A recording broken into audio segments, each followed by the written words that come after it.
The success of our society proves that our system works, but maybe we forgot to teach our young folks that wealth is achieved by helping people to get what they want. So, if no one has yet taught you how the game is played in the big leagues, well, guess what? Now, it's your turn. There's a billionaire locked inside you. The key to freedom is information. The kind of information you find here on the Money Man Report. Now, here's today's host. Here's the Money Man. Here's Dan Frischberg.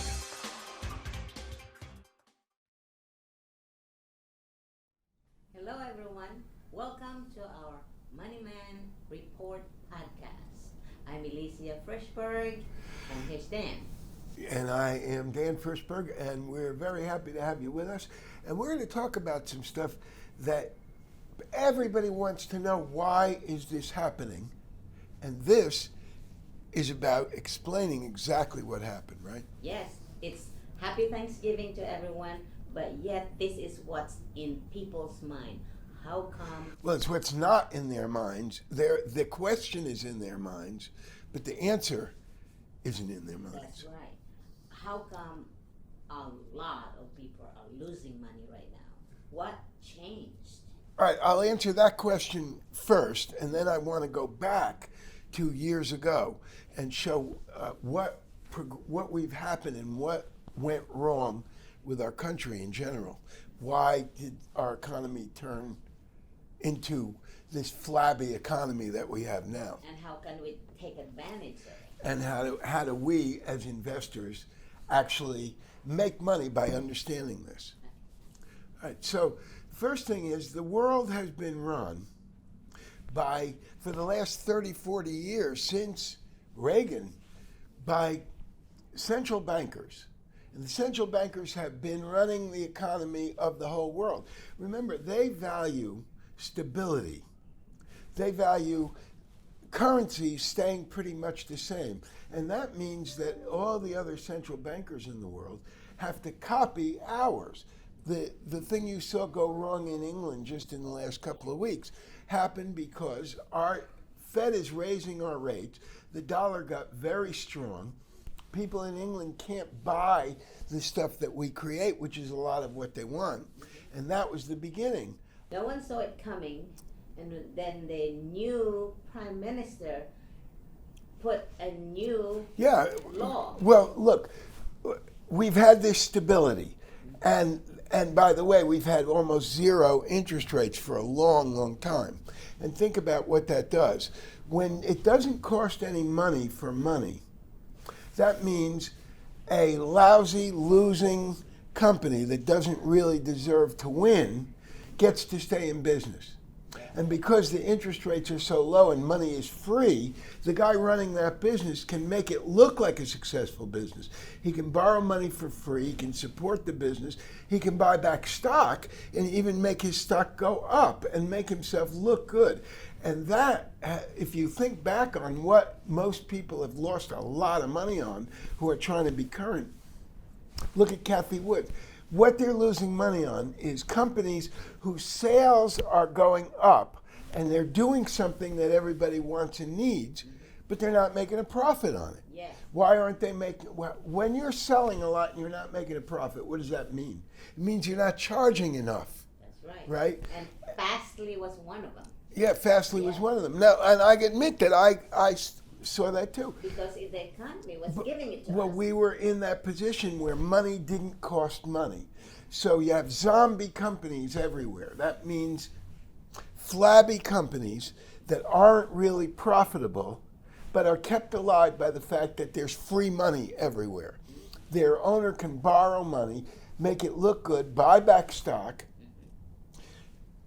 and you end up with a flabby economy. Now look, when I remember 20 years ago when I first started to write, I wrote a book about world trade and about globalization. And what we were talking about back then was how flabby the European and the Japanese economy was, and how slick and powerful our economy was, because we had survival of the fittest, right? If you didn't make it, you didn't make it in this country. But Europe and Japan believed in supporting the losers. They supported the losers, and they kept the losers alive. And back at that time, I was so proud in that book of the fact that we are so powerful because we have survival of the fittest. But with money costing nothing, that's a subsidy. And then with the government borrowing trillions of dollars and passing them around, it just trillion, the whole world. Well, yeah, 100 trillion around the world, 30 trillion in America. But that rewards people for doing things that aren't profitable, that aren't good business. So now what's the change? Instead of everything being run by central bankers who value stability and all do the same thing, we now have a few kings like Biden in America and like the ruler of Russia and the ruler of China. And they want to dominate the world and they want to make all kinds of alliances, but it's not peace. Nobody can trust each other anymore, right? The Europeans can't trust the Russians. But think about this. We used to do lots and lots of trade with China. And we were having our semiconductors made there. And we were having our antibiotics made there. We can't trust them to supply us with that stuff anymore. Because what if we get in a war with them? What if they attack Taiwan? What if they attack us? Right? We can't trust them to give us the things that we need to prosper and defend ourselves. So what does that mean? We have to source them in our country or with people that we know are our friends and are loyal to us. We can't get them from the cheapest place anymore. And it means redundancy because you got to have a backup. In that book that I wrote, the Wiley, the publisher, called it Investing Without Borders. I had what I thought was a cleverer name for it. But anyway, they called it... Billions of Americans. Americanized. Yeah, right, meaning that everybody's an American now. Yes. Right. 7 billion Americans was my name. Right. They called it Investing Without Borders because what was happening is we were in this world that was so efficient and effective because everybody could buy things wherever it was the cheapest. So we invent the iPhone. We have it assembled in China where the people are making $15 a week. Instead of paying Americans $15 an hour, we get it assembled in China. They make a little bit of money, enough to subsist, and we make tons of money. So we invent this stuff, and then we have it assembled in China or in the Philippines or someplace, right? And everybody in the world was doing that. It made everybody tremendously efficient because everybody could source things in the place where it was the most economical and use them in the place where it was the most efficient. And it made everybody more efficient, more valuable. And also, it made the world prosper. And also the government supported that, so that's why it's harmonious. Yes. So now we can't trust anybody anymore. So now we have to source this stuff here. That means if we're going to assemble things that we need to make F-35 jets, we're going to pay people $30 an hour to assemble them, not $30 a week, right? We have to do everything in our own hemisphere. And the Europeans have to do it in their hemisphere. And the Chinese don't trust us. They've got to do it in their hemisphere. Everybody's paying more. Immediately, there's a gigantic premium for safety that everybody has to pay. And that means everything costs more, but it also means the economy's different. All the people that are listening to us prospered because their broker, and I'm sure that Alex is going to put a picture of that broker sitting in an office calling strangers, but you see that broker got them to buy.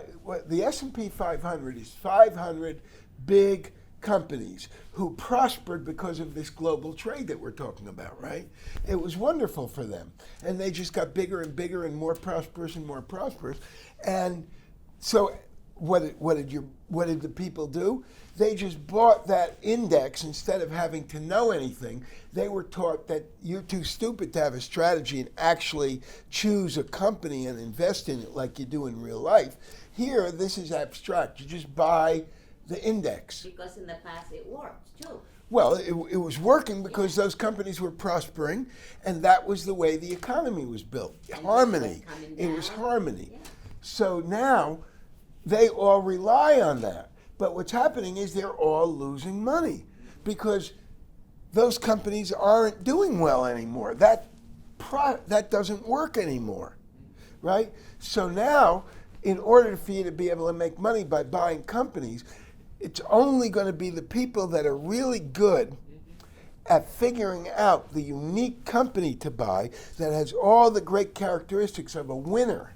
They can't just buy a bunch of big companies anymore. They're going to have to be able to navigate and buy the very, very few companies who can prosper in this highly competitive environment. The survival of more the like it fittest. was back in the 60s, 70s. Right. So No now more also, zombie. well, wait, now the other thing is that they were taught to be safe, so buy bonds, buy government bonds. So the portfolio that was a winning portfolio was half index fund, 60-40. half index fund and half bonds, long bonds.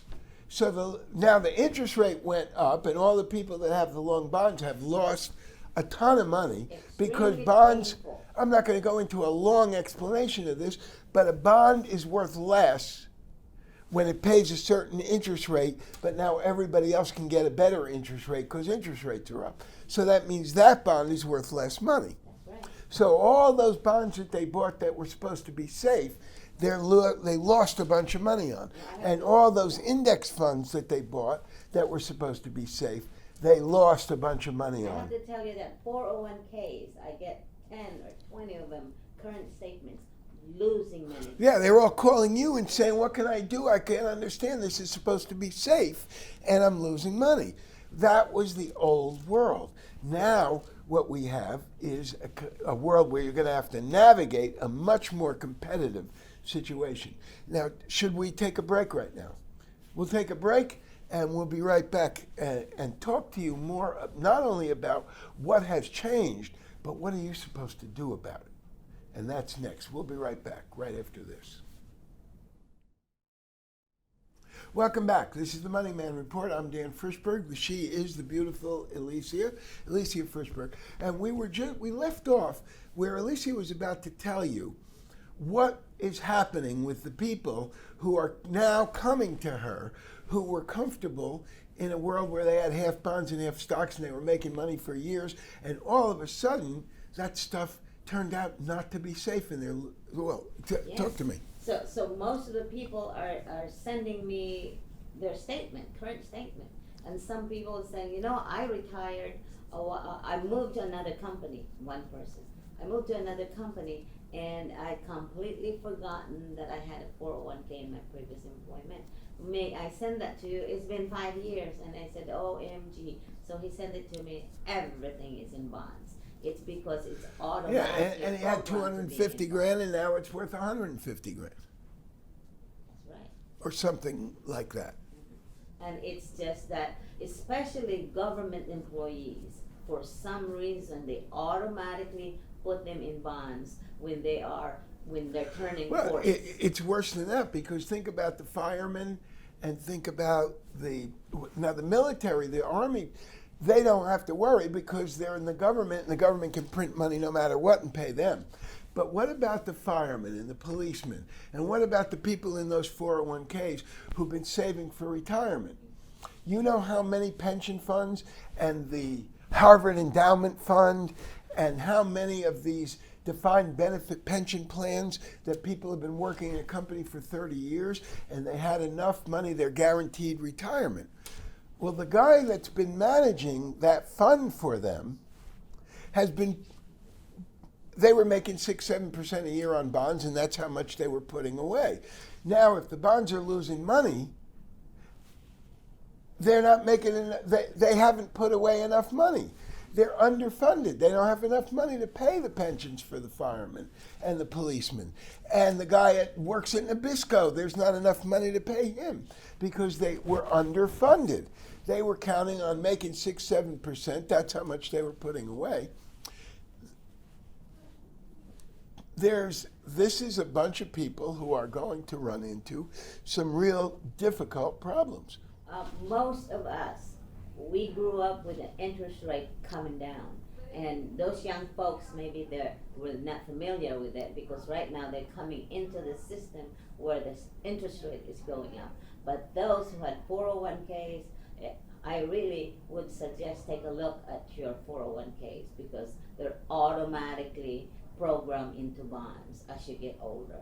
And that is not where the money is. And I just did a speech yesterday, and somebody raised their hand and said, what am I supposed to do? I have all my money in a 401k, and they don't have any other options. They've got an S&P 500 fund, and they got a fund that as you get older, they put more money in bonds, and then they got a bond fund.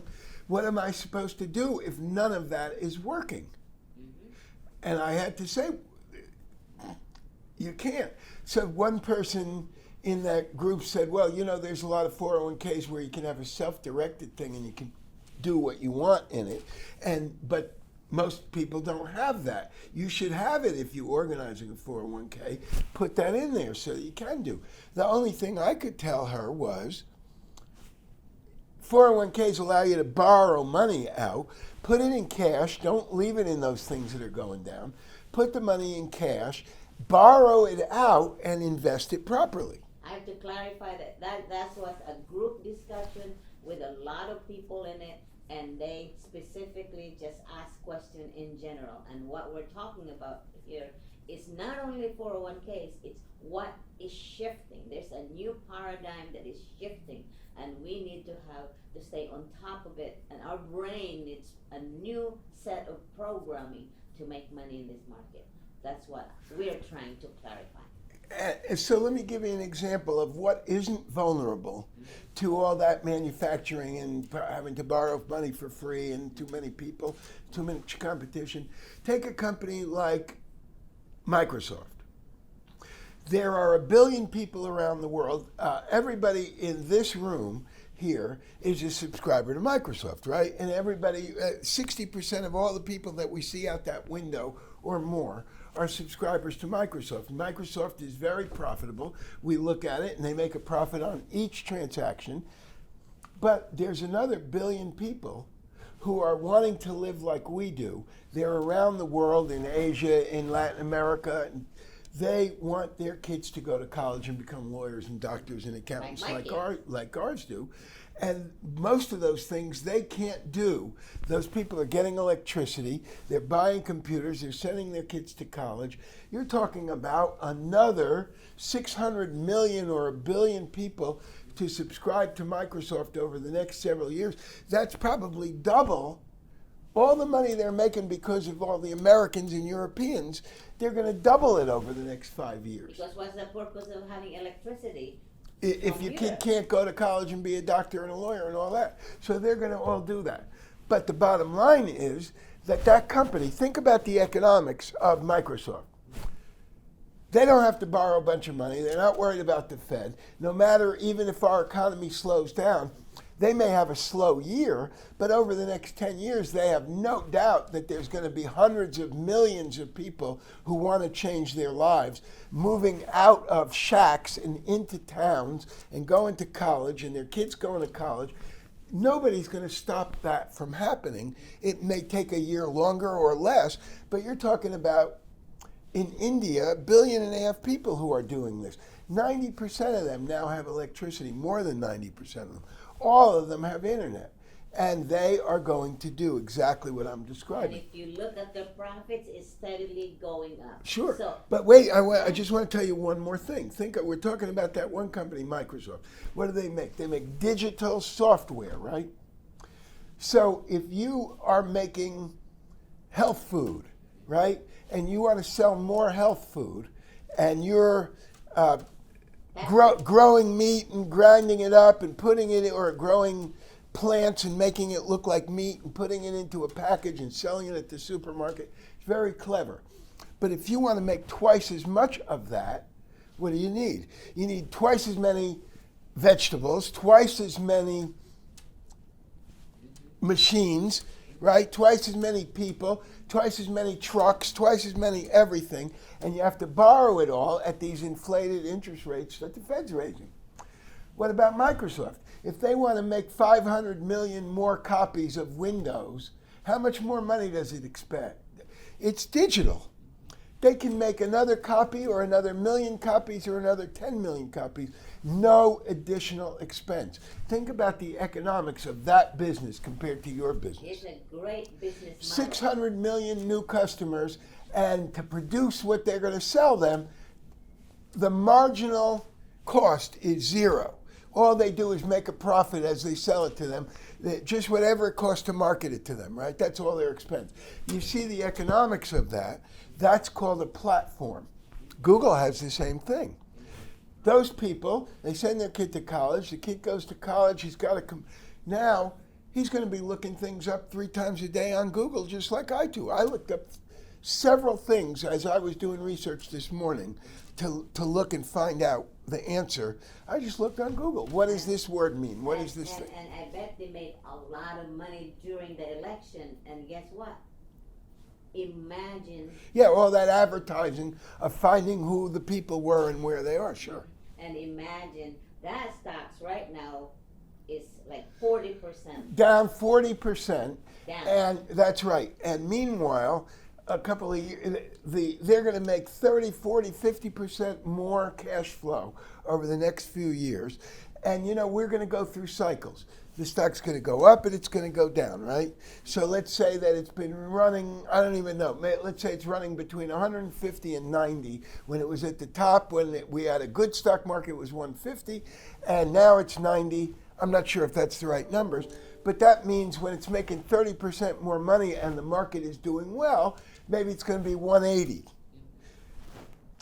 What I do is, there's going to be a commercial right now that's going to tell you how to enroll, how to find out, how to learn how to navigate this, because I have a course on exactly how to do that.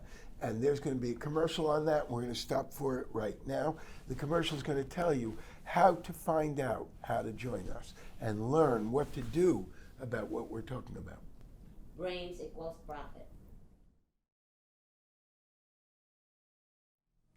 For the first time in more than 10 years, this is your invitation to my results course. I've been asked to do this for years, and now it's time and you're invited. You know, in a down market like this year, I get asked all the time, how do you live with the volatility and the uncertainty? How do you avoid getting mixed up by the news and the experts and the fluctuations? How do you keep your eyes on the ball? You see, we've all been in this kind of a down market several times in our lives, but it happens years apart, and it always feels like the first time. So how do the most successful people in the world create what they want? How did they get into that enviable position? So many experts on life say the same thing. They tell you, you can create the life you want, you have to manifest. The problem is, they never tell you how to do it. Now let me share with you what I've learned in 77 years about how to create the life you want.